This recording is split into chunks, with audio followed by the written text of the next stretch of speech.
অন্তর্বর্তীকালীন সরকারের পররাষ্ট্র উপদেষ্টা তৌহিদ হোসেন ও পররাষ্ট্র সচিব জসিম উদ্দিনকে উদ্দেশ্য করে একটি পোস্ট দিয়েছেন আল জাজিরা খ্যাত সাংবাদিক জুলকারনাইন শায়ের। দর্শকদের উদ্দেশ্যে এই পোস্টটি হুবহু তুলে ধরা হলো।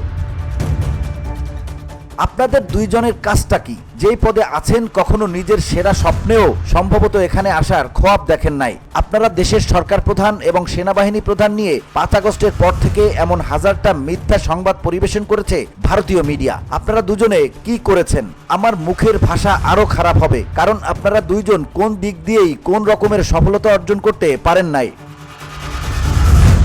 একজন ওভারসাইজড সব স্যুট, আরেকজন চুলে জেল মাখতে ব্যস্ত। কাজের কাজ একটাও করতে দেখলাম না। স্বৈরাচার সরকারের প্রায় সব রাষ্ট্রদূত এখনো স্বপদে দেশের প্রতিনিধিত্ব করে যাচ্ছে, আর আপনারা গায়ে হাওয়া লাগায়ে ঘুরতেছেন। পররাষ্ট্র মন্ত্রণালয় কি ফাজলামির জায়গা মনে হয়?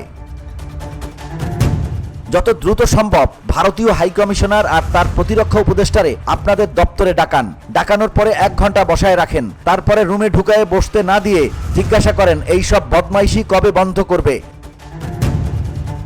শক্তভাবে বলার পরেও যদি না থামে, একটা চিঠি লিখে 10 জন ডিপ্লোম্যাটকে তাদের দেশে ফেরত নিয়ে যেতে বলেন। তারপর দেখেন কি হয়। আর যদি না পারেন তাহলে চাকরিতে ইস্তফা দিয়ে বাড়ি চলে যান। নতুন বাংলাদেশে হুঙ্কার দেয়া বাঘ দরকার, বিলাই না। VOD Bangla news desk.